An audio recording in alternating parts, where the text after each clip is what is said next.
Hello বন্ধুরা, digital cooking থেকে সবাইকে স্বাগত জানাই। তো আমি আজকে আবার অন্যদিনের মতো নতুন একটা রেসিপি নিয়ে এসেছি। আজকে রেসিপি হচ্ছে ফ্রোজেন রুটি।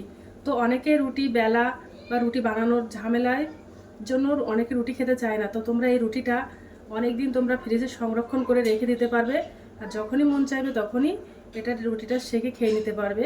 তো চলো আমি কিভাবে এই রুটিটা বানাই, তোমরা শেষ পর্যন্ত ভিডিওটা স্কিপ না করে পাশে থেকে দেখার জন্য অনুরোধ রইল। তো চলো। তো উনানে দেখো, প্রথমে আমি একটা কড়াই দিয়ে দিয়েছি, এর মধ্যে আমি জল দিয়ে দেব।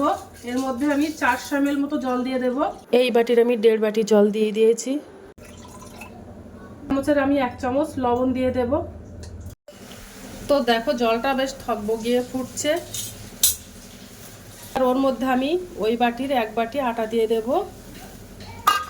দিয়ে ভালো করে একটু নেড়ে চেড়ে নেব।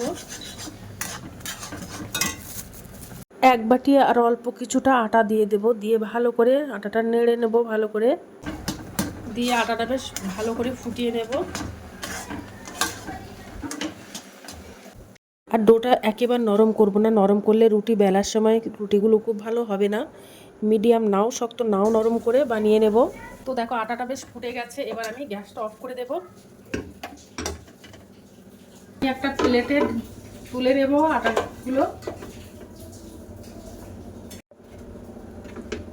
তো একটু গরম থাকতে থাকতে আটার ডোটা মেখে নেব।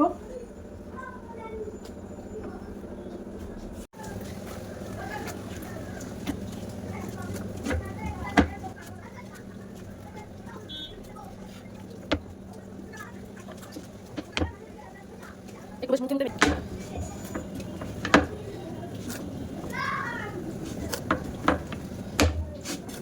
তো আটাটা আমি এমনভাবে মেখে নিয়েছি যে ওর মধ্যে আমার কোনো আটা লাগেনি।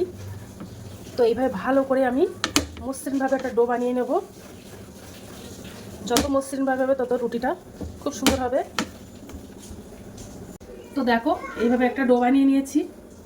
তো এবার ছোট ছোট লেচি কেটে নেব। এইভাবে দেখো আমি লেচিগুলো কেটে নিয়েছি। এবার আমি রুটিগুলো বেলে নেব। অল্প করে একটু আটা ছড়িয়ে দেব। রুটিটা কিন্তু আমি আটা দিয়েই বানিয়েছি, ময়দা দিয়ে বানাইনি। ময়দা দিয়ে বানালে খুব ভালো হবে না, আর তার জন্য আমি সাদা আটা নিয়েই বানিয়েছি। তো এবার রুটিগুলো বেলে নেব।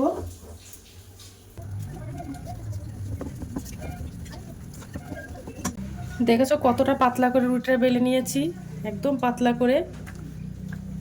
আর কত সুন্দর রুটি। তো বাদ বাকি রুটিগুলো আমি ওইভাবে বানিয়ে নেব। আর তোমরা রুটির উপরে একটু আটা ছড়িয়ে দিয়ে একটার পর একটা রুটি রেখে দেবে। তো এভাবে একটাও জড়িয়ে যাবে না। এইভাবে যদি ফ্রিজে রাখা হয় তো একটা রুটি কিছুই হবে না, আর পরে ওগুলো সেকে নিয়ে নিতে পারবে। প্রত্যেকটা রুটি দেখো কত সুন্দর করে বানিয়ে নিচ্ছে, একদম হালকা করে। দেখো হাত দেখা যাচ্ছে। তো দেখো রুটি বেলা কমপ্লিট হয়ে গেছে, আর আমি দুটো পদ্ধতিতে দু রকমভাবে রুটি রাখবো। চলো তোমরা দেখে নেবে। প্রথমে দেখো একটা বড় কৌটো নিয়ে নিয়েছি।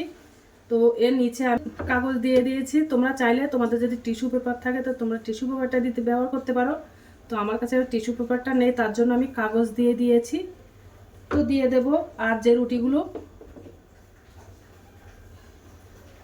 বেলে আমি রেখেছিলাম তো ওগুলো আমি একটা একটা করে দিয়ে দেব।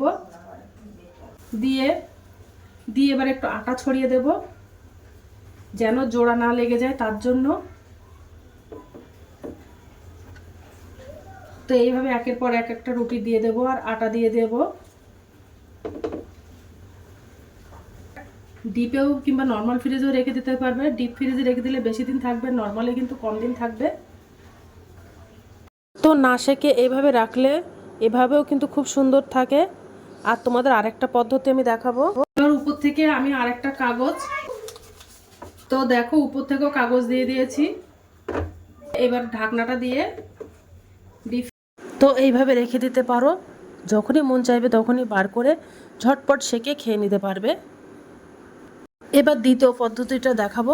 এবার আমি একটা উনানে ফ্রাইং প্যান দিয়ে দিয়েছি। এবার আমি হালকা রুটিগুলো ছেঁকে নেব। ছেঁকে নিয়ে তারপর রেখে দেব।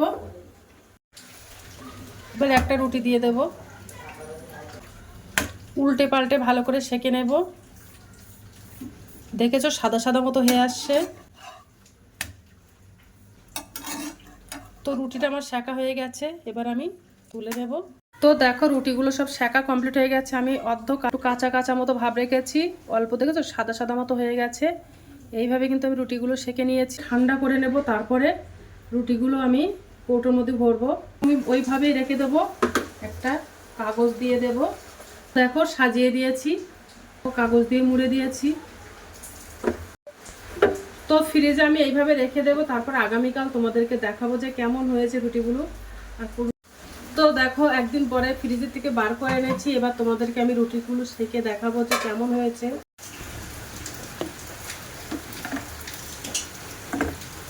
তো দেখো ঘেমে ভিজে গেছে।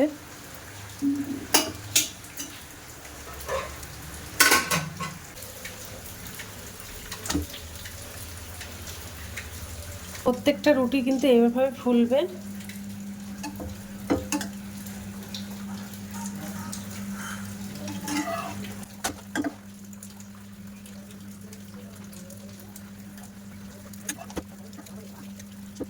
তো দেখো রুটিটা সেঁকা হয়ে গেছে, আর তোমাদেরকে আমি একটা ছিঁড়ে দেখাবো যে কতটা সুন্দর হয়েছে। দেখো একদম নরম, আর কত সুন্দর হয়েছে, রুটিটা দেখলেই খেতে ইচ্ছা করবে। তো আজকের দিনের মতো ভিডিওটা এখানে শেষ করছি। আগামী দিন আবার একটা নতুন ভিডিও নিয়ে চলে আসবো। তো টাটা, বাই বাই, সবাই ভালো থাকবে, সুস্থ থাকবে।